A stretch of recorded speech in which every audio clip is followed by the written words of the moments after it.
E aí pessoal, tudo bem? Meu nome é Guilherme, filho do pastor, sejam muito bem-vindos a mais um vídeo aqui do canal.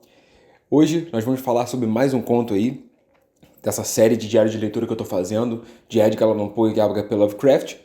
E hoje nós vamos falar sobre A Cidade Sem Nome, um conto do H.P. Lovecraft, muito interessante, em que o protagonista, ele começa falando sobre uma cidade amaldiçoada, que ela não tem nome, e que ela é tão antiga que veio antes da Babilônia, ou seja, bem antiga mesmo, muito, muito antiga. E ela é tão antiga que não se tem registro dela, porque na época em que ela existia, não se faziam registros ainda. É muito doido isso. Os únicos registros que citam essa cidade estão incluídos no Necronomicon, que foi feito pelo Abdul Azhad, que é o árabe louco, que escreveu o Necronomicon, né? E dá a entender que o autor, o protagonista, ele tem posse do Necronomicon atualmente, ou ele já teve acesso e conseguiu ler. E essa cidade sem nome, é dito que ela fica no meio do deserto das Arábias. Porém, o pessoal que mora por lá nem ousa falar dessa cidade, nem ousa pesquisar sobre essa cidade, nem ousa tentar procurar aonde ela fica. Qual o nome dela? E esse protagonista, ele pega o camelo dele, vai pro meio do deserto e depois de dias, levando mantimentos, água, ele consegue achar a cidade sem nome. E ele se sente muito mal a partir do momento que ele chega perto dessa cidade. E aí, como já estava anoitecendo, ele se afasta um pouco da cidade e ele se deita para conseguir descansar, né? E aí ele descansa, a partir de quando amanhece, ele volta e entra nessa cidade. E ele começa a se sentir muito desconfortável, porque tem alguns aspectos geométricos e arquitetônicos dessa cidade que não fazem bem para ele. Ele se sente desconfortável.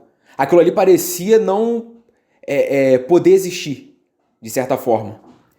E aí ele vai explorando, ele descobre alguns templos que existem nessa cidade, e aí ele escava uma entrada para esse templo, e ele vê que são muito baixos, né? Para humanos normais conseguirem se locomover em pé dentro desses templos, concluindo que não eram humanos que habitavam nesses templos, que eram outras criaturas. E aí ele entra em 2 templos, não se encontra muita coisa, e aí ele percebe que o vento que sopra nessa cidade tem alguma coisa esquisita. Porque ele não vem do nada, como a gente normalmente vê. Vem da praia, não sei, vem do alto das montanhas. Ele vinha de um lugar muito específico. E ele viu que passava por um prédio, por um templo específico, que saía de um buraco desse templo, o vento que corria por toda a cidade. E aí ele vai explorar esse templo. E aí ele descobre que esse templo tinha muitas escrituras, umas gravuras assim, dando a entender que esse povo, desde aquela época, já tinha um alfabeto próprio, um estilo de escrita próprio. Tinham caixões, gabinetes de madeira com vidro. Só que ele não consegue enxergar nada, porque a tocha dele acaba apagando em um dos momentos, e ele vai rastejando.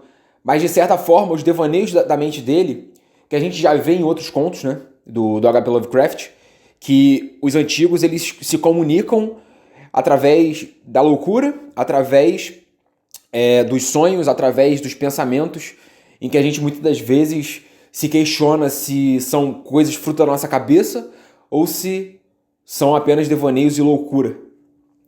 E aí ele começa a enxergar a partir da imaginação dele. Ele consegue começar a enxergar a partir da imaginação dele, tocando nas coisas. E aí ele vê que tem criaturas dentro de caixões desses gabinetes de madeira e vidro. E é um corredor muito extenso. E ele vai seguindo, seguindo, seguindo, até que ele chega numa porta de bronze. E dentro dessa porta de bronze que está aberta, tem uma escada. E essa escada tem uma imensidão que ele não consegue entender com a mente de humano dele. E ele vai descrevendo as coisas que ele vai passando, E eu não vou dar mais spoiler, já falei até demais, mas espero que vocês tenham gostado dessa história aí, dessa pitadinha dessa história. É um conto de apenas, de apenas 20 páginas, rapidinho de ler, eu li bem rápido mesmo, e, querendo ou não, mesmo sendo uma escrita do início do século XX, né, meados do século XX ali, para trás, é bem mais fácil de ler do que os contos do Edgar Allan Poe. Bem mais fácil. A leitura é mais fluida, querendo ou não. E espero que vocês tenham gostado. Fiquem atentos para os próximos vídeos. Valeu, falou, até a próxima e tchau.